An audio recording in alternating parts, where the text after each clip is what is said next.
नमस्कार दोस्तों, कैसे हैं आप सब। दोस्तों, पावर ऑफ अटर्नी को लेकर बहुत सारे लोगों के प्रश्न होते हैं कि आखिर पावर ऑफ अटर्नी का क्या फंडा है। बहुत सारी अलग अलग प्रकार की जानकारियां लोगों के पास है, लेकिन एक क्लियर इन्फॉर्मेशन कहीं ना कहीं मिसिंग होती है।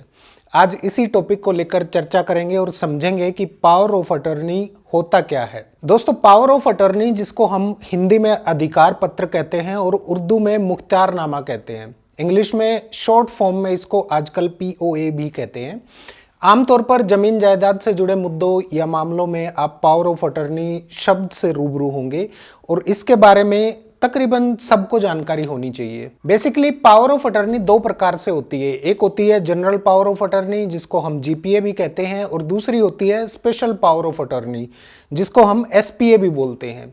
जब भी कभी कोई बिजनेस, प्रॉपर्टी इत्यादि से संबंधित कोई लेन देन किया जाता है, लेकिन जहां पर आपका बिजनेस या प्रॉपर्टी है वहां आप नहीं रहते हैं या किसी कारणवश वहां से बाहर रहते हैं, तो ऐसे में पावर ऑफ अटर्नी एक ऐसा डॉक्यूमेंट है जो आपके बिना बिजनेस या प्रॉपर्टी से रिलेटेड लेन देन को संभालने में आपके रिप्रेजेंटेटिव को या आपके द्वारा अथोराइज किए गए किसी व्यक्ति को उस बिजनेस या प्रॉपर्टी के लिए कोई निर्णय लेने में सहायक होता है। बेसिकली पावर ऑफ अटर्नी एक लिखित डॉक्यूमेंट होता है जिसमें एक व्यक्ति किसी दूसरे व्यक्ति को यह अधिकार देता है कि वो उसके किसी पर्सनल काम, बिजनेस या किसी लीगल या कानूनी काम के लिए उसको रिप्रेजेंट करे या उसके बिहाफ पर वो डिसीजन ले या उसके काम को संभाले।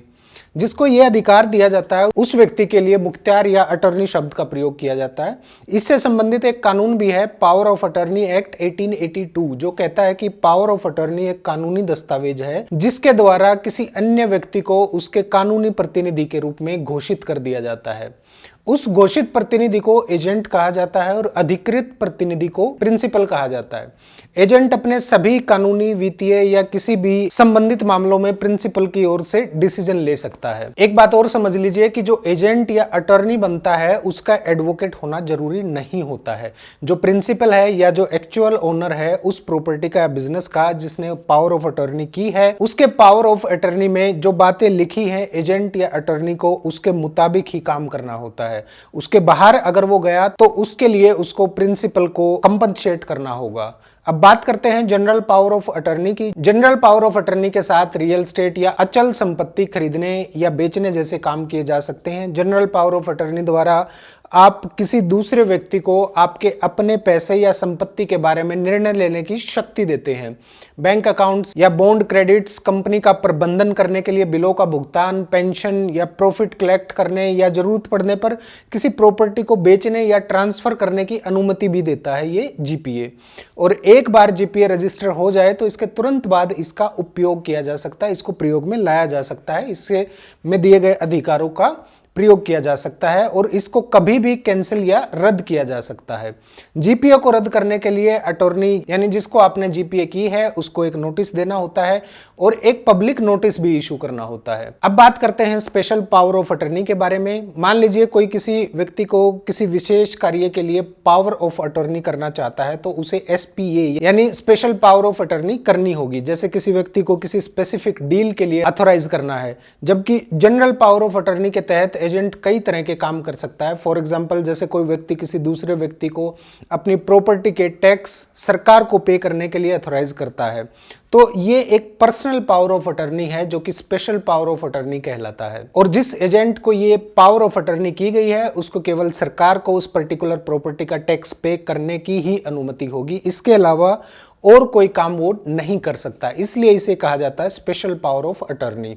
अब बात करते हैं कि पावर ऑफ अटॉर्नी के फायदे क्या हैं, इसके क्या बेनिफिट्स हैं और इसकी लीगलिटी क्या है, इसकी क्या लीगल वैल्यू है। सबसे पहले बात करते हैं इसके बेनिफिट्स के बारे में। पावर ऑफ अटॉर्नी करने के बाद किसी निश्चित जगह पर आपका होना जरूरी नहीं होता, आपका काम चलता रहेगा और एजेंट को आपके बिहाफ पर डिसीजन लेने की पावर आप दे सकते हैं। एजेंट के रूप में ये अधिकार आप अपने किसी फैमिली मेंबर को भी दे सकते हैं और वो एक एजेंट के रूप में दी गई शक्तियों का प्रयोग कर सकता है। इसके अलावा पावर ऑफ अटॉर्नी के जरिए आप अपने एजेंट को फाइनेंशियल प्लानिंग और लेन देन करने की, ट्रांजैक्शंस करने की भी अथॉरिटी दे देते हैं। और अगर ये एजेंट आपके परिवार का कोई सदस्य है या आपका कोई ट्रस्टवर्दी व्यक्ति है तो आपको किसी बात की कोई चिंता करने की आवश्यकता नहीं रहती। प्री डिसाइडेड लिमिटेशंस होती हैं जिसके दायरे में रहकर वो एजेंट को काम करना होता है, जिसके कारण आपका बिजनेस भी सेफ रहेगा और आपके अधिकार भी सुरक्षित रहेंगे।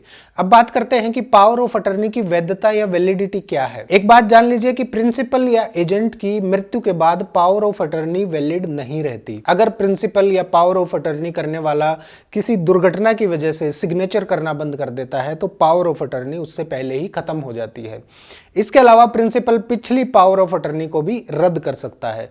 वैसे तो नई पावर ऑफ अटर्नी होने के तुरंत बाद अपने आप पिछली पावर ऑफ अटर्नी रद्द हो जाती है। काम पूरा होने के बाद दोनों पक्षों की सहमति के बाद स्पेशल पावर ऑफ अटर्नी को रद्द किया जा सकता है।